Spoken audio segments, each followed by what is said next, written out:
the magistrates sent the cavalry in order to break up this meeting. And they went in with their swords unsheathed and cut down the protesters. And there were about 15 people killed and about 500 people quite seriously injured. It was Britain's Tiananmen Square, if you like, or Britain's Sharpeville. And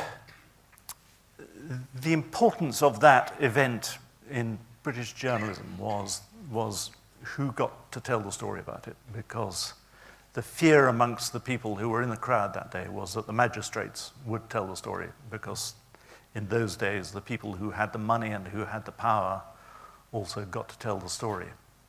And it was important that the truth of what happened that day came out.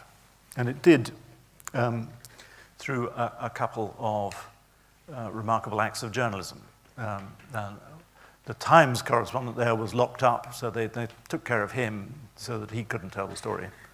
But there was a man called James Rowe in the crowd who edited the Manchester Observer, and he wrote his account. And there was a man called John Edward Taylor, who was a Manchester businessman, who managed to get an account. He wasn't a journalist, but he managed to get his account onto the night train, the night coaches down to Manchester.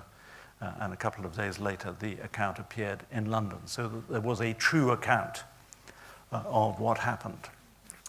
And by some accounts, that was the first really important act of public reporting in British public life.